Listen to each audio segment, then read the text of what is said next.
Okay, so we are in our second week of the basic principles. These are guiding principles of unity. As I shared last week, there is no dogma in unity that you are required to follow, but we do have some guiding principles that we think really make a difference in our daily lives. And I thought I was going to do 2 principles a week, but I can't because each principle stands on its own and they're so important. So the principles are, and you can say these with me: God is, I am, I ask, I pray, and I act. What if I took that slide off?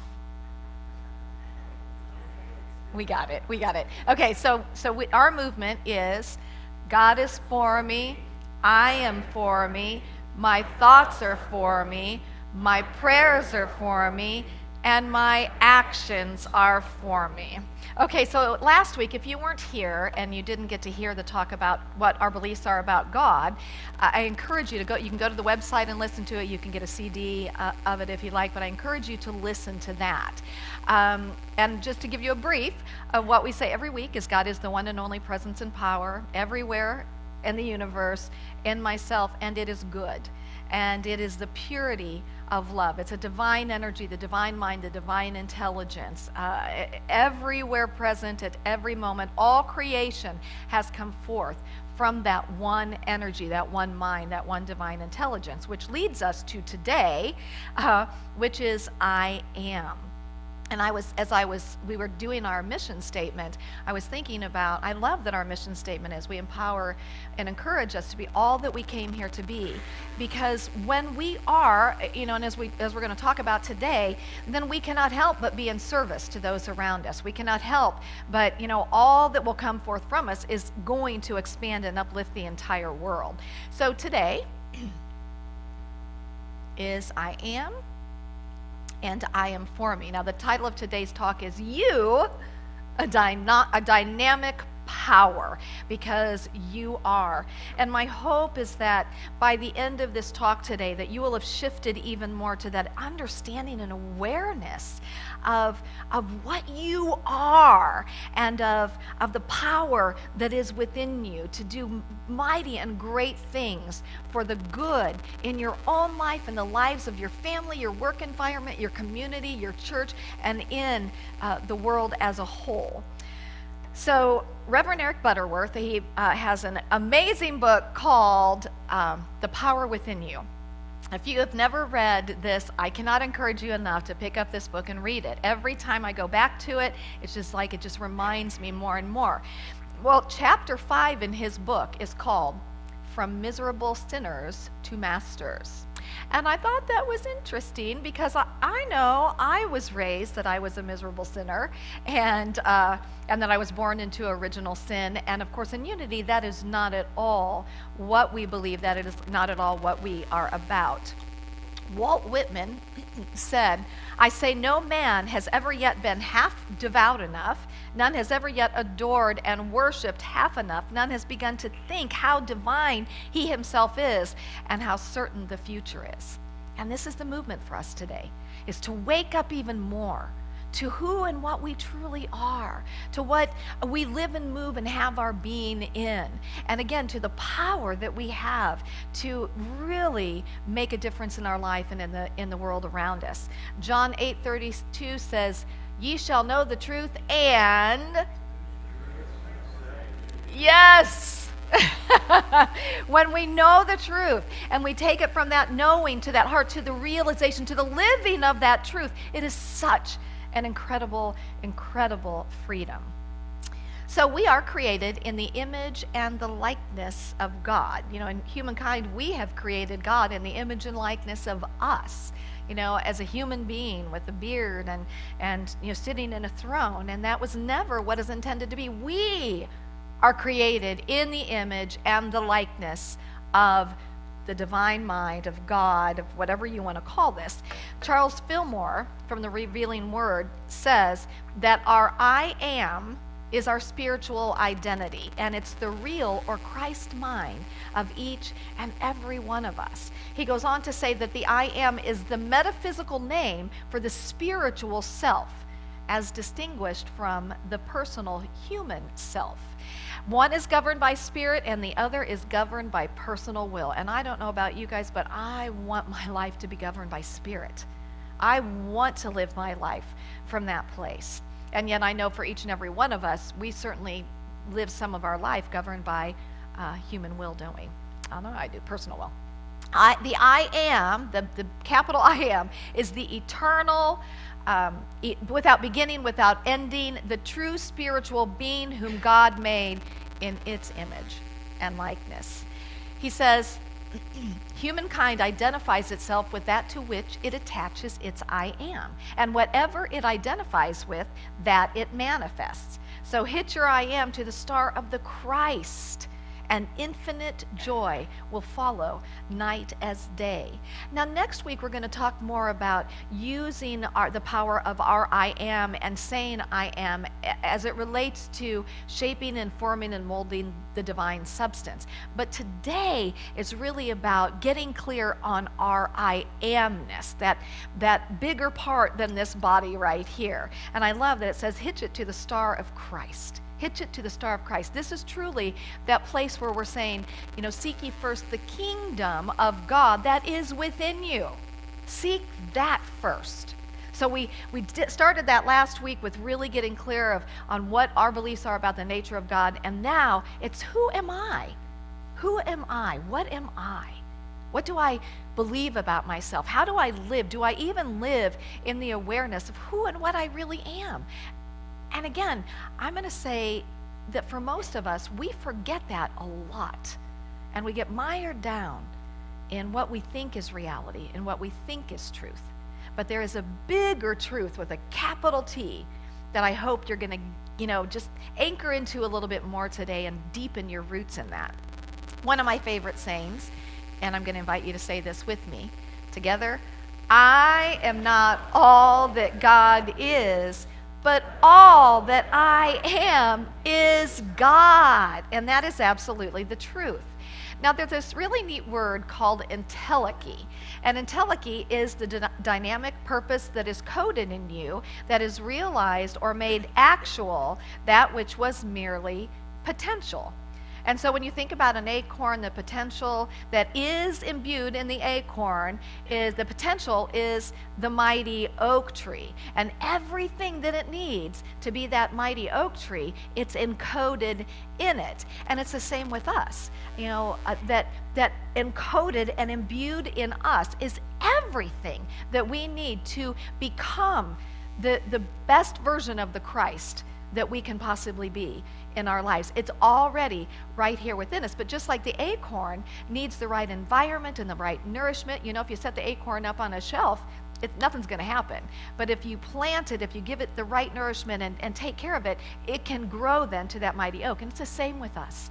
We have to plant ourselves in soil that is filled with truth, capital T truth.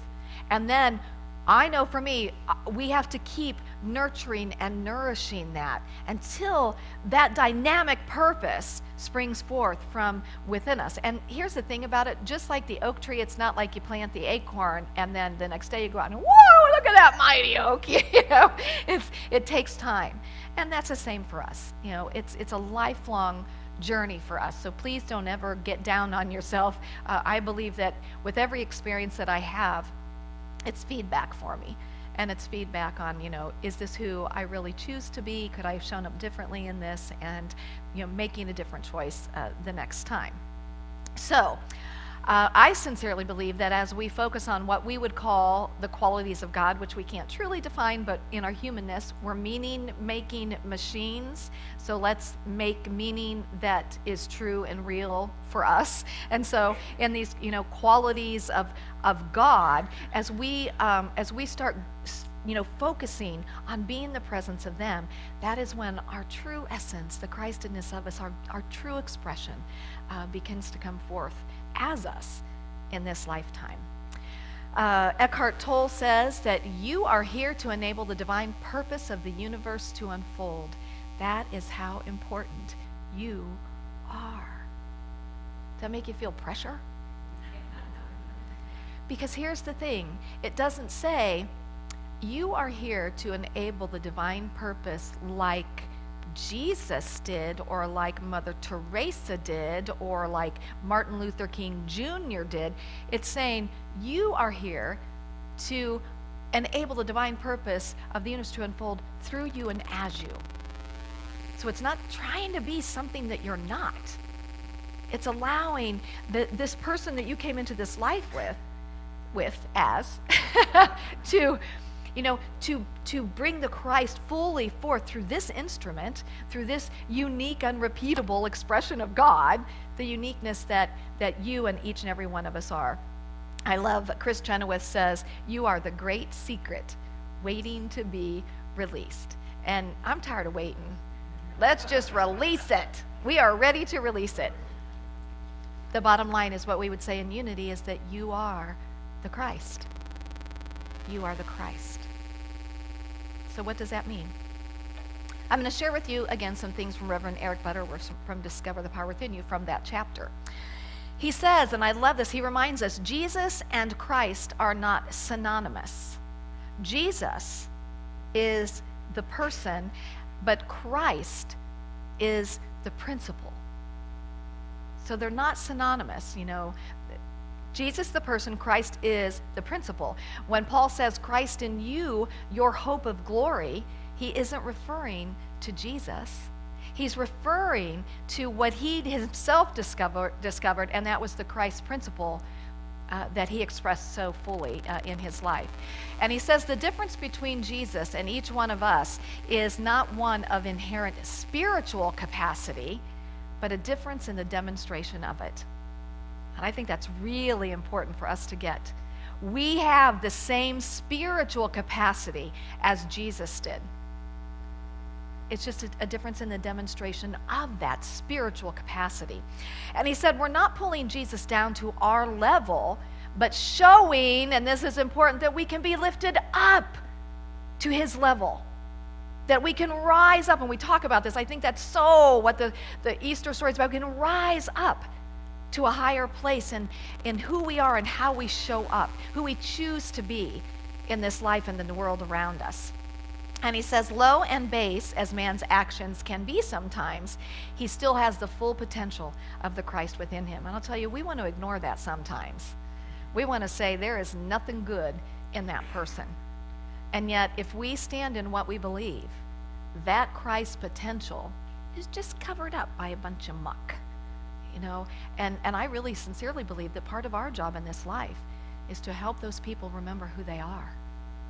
But we can only really do that when we remember who we are. Yeah, when we really remember who we are. And that's in Teleki.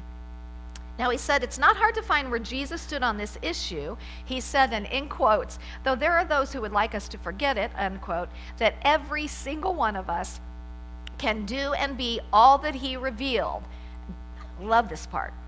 If we stand where he stood and we saw as he saw, and we laid hold of the truth as he laid hold of it. And that's, I think, our big movement in this, is to really get that in the very, not just our head, but in the core of our being. I am that powerful. This is not ever about having power over. It's about bringing forth the fullness of our divinity, of the Christ, of possibilities and hope and of goodness and of love wherever we are. And we need to stand where he stood, and we need to see as he saw, and we need to lay hold of that truth. He said that Jesus did not, well, let me say this first. He implied very strongly that sin is simply the frustration of the divine potential in man, and that what we call evil is simply the concealment of good. So he goes on to say Jesus didn't ignore man's weakness and his outright sinfulness, but, and this is where it gets muddled up, but neither did he insist that man was bound to weakness, nor that he was an incurable sinner. You find it in that scripture where it says that. It does not. He always saw the divine potential. In Unity, we believe that we are born into original blessing, that we're already goodness, we're already good, and we can never be outside the realm of that. And he said that Jesus' heart went out to people because he recognized that they were struggling, that they truly weren't remembering and not living up to the best that was within them. So he would do things like urge them to pick up their bed and walk. And you know what he would say after that? And go and sin no more. So he is saying, take some action, pick up your bed and walk, but don't go back into that stinking thinking. Don't go right back into that poor me victim, I'm never going to get better. You have got to turn the other way, and you have got to start thinking new. You have got to come into that place where Jesus was, where he knew that the wholeness was within every person and could be called forth. What he did is that he helped people to see that. He had such an incredible, it wasn't a belief, a knowing in himself that he was able to raise the energy, the vibration of people around him. And he said, hey guys, all these things that I have done, you can do. And even more. And even more. And we've forgotten. Little me, I can make that much change in my life, in my financial affairs, in my relationships, in my health and wholeness. I can make that much of a difference in my family dynamic or in my work dynamic, in my church. Yes, you can. And I'm going to say something here. If not you, then who? Who are you waiting for? Because nobody's going to do it for you. Now, we can be here to encourage you, but nobody can do that for you.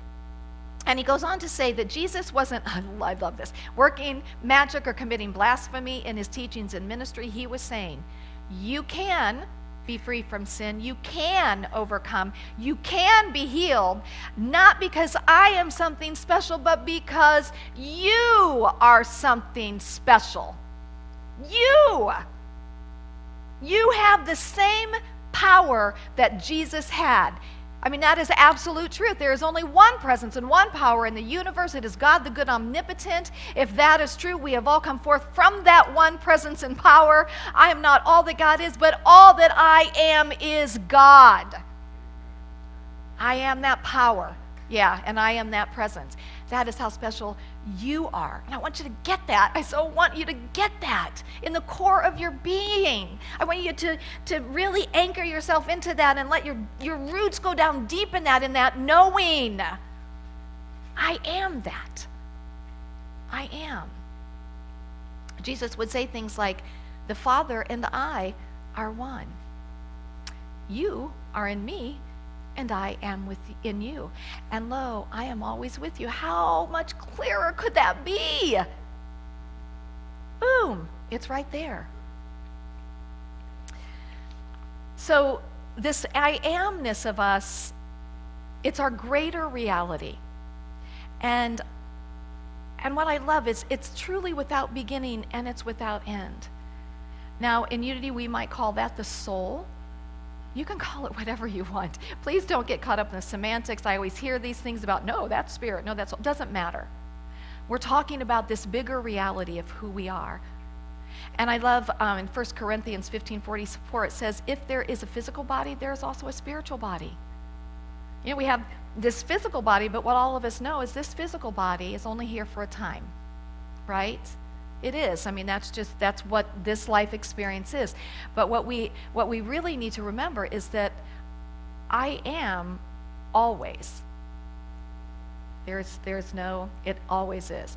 So I was listening to Oprah Winfrey, who I think is one of the most dynamic teachers of truth that we have that's speaking out.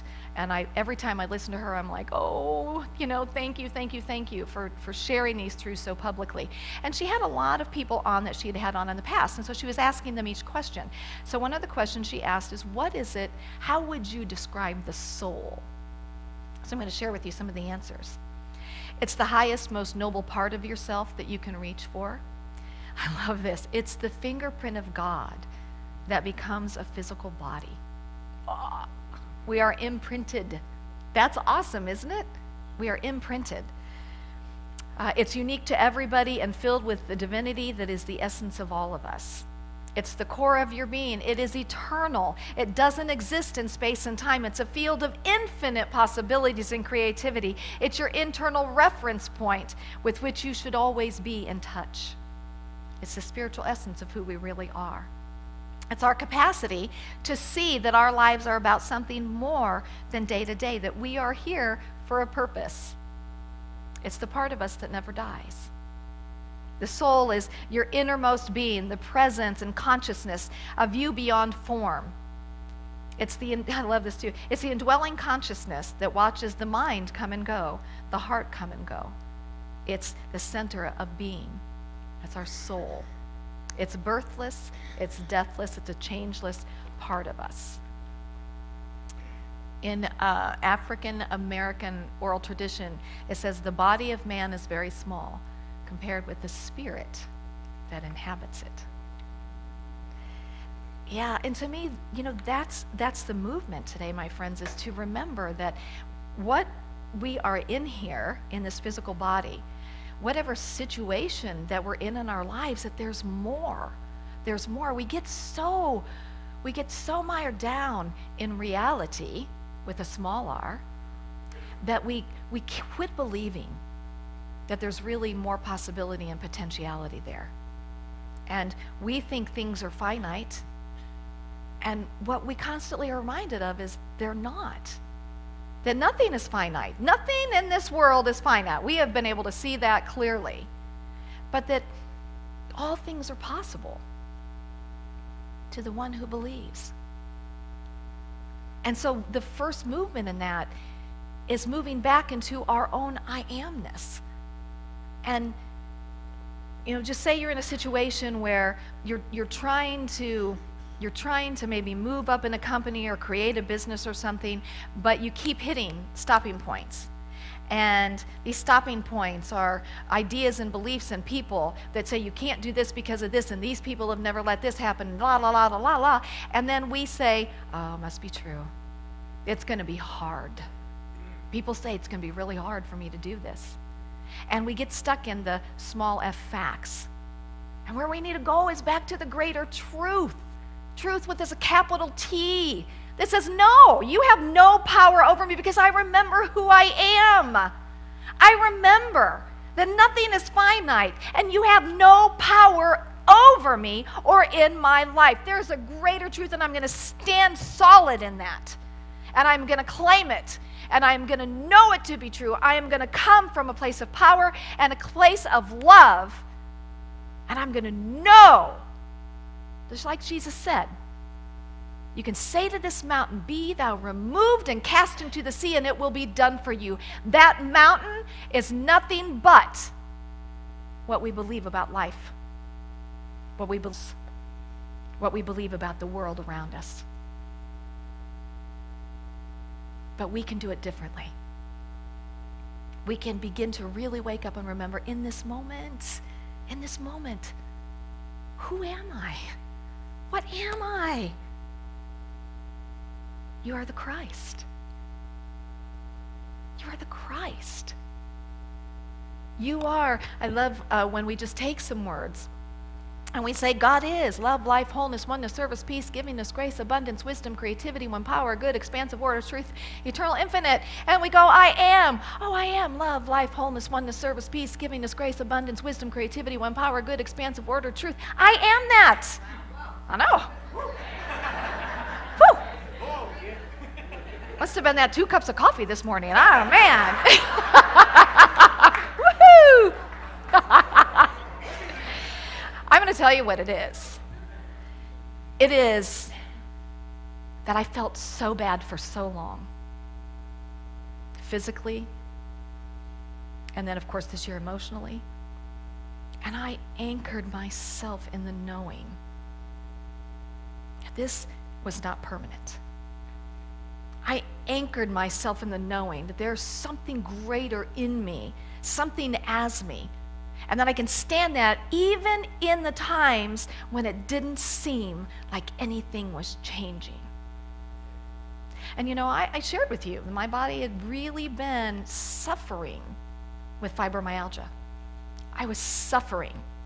I was in pain every single day of my life. I would look around and I would think, are other people not in pain? Because I was in pain every day. But my biggest desire was to feel better. And I hung on to that, and I just kept knowing that I'm going to be guided, that somehow, and it was like, hey, if I just woke up one day and I had a miracle healing, great. That isn't how it happened for me. It's been a journey, and it's been people that have come up and said, hey, I have things that can help you. And I'm going to tell you that for like the last 2 weeks especially, I get up in the morning, and sincerely, I get up and I'm like, I feel like a normal person. I don't have any pain. It's so great. It's amazing. It's amazing. It's amazing. And it can be for you. If it can be for me, if it can be for many other people who have experienced this, it can be for you. For each and every one of us, if you believe. So I loved when the meditation at the end, when you said, remember who you are, it just went through me. We have to wake up. We have to wake up and remember who we are. Now, next week, we're going to talk about the third principle, which is the law of mind action. And so, I love how the principles go, because we have to get a clarity on what is it that I believe about the nature of God, and then a clarity on who am I in that. And next week, we're going to talk about, okay, where do I come in my consciousness? And how do I work with this substance? So that's obviously going to be powerful as well. Okay, in your bulletin, you have a sheet of paper. And I'm going to read the first part to you. I actually took this from Eric Butterworth, but I made it in present tense form. And it's no matter where I am or what I may be, no matter how much I have lost or how little I have gained, no matter how far I may think myself to be from the heights I have set for myself or feel that God has set for me, the power to become is my divine inheritance. I can overcome, I can succeed, I can be healed. I believe in my divinity, I bless it. I act as if it were the real and true nature of myself, and keep on in the effort to open out a way from whence my imprisoned splendor may escape. And so I'm going to invite us to share this last part together. And this is, before we do this, I want to say namaskar or namaste. What this means is I behold the divinity, I behold the light in you. And so we're saying this to ourselves, okay? Okay, together. I salute the divinity in myself. I am strong and able. I can do all that I need to do this day. My mind is alert, my body vital and healthy, and my way will be strewn with golden opportunities. No matter what this day will bring to me, there is that in me that is great enough to meet it, overcome it, and be blessed by it. Namaste. And I say to each and every one of you, Namaste. I see the amazing, brilliant, powerful beings that you are. Namaste.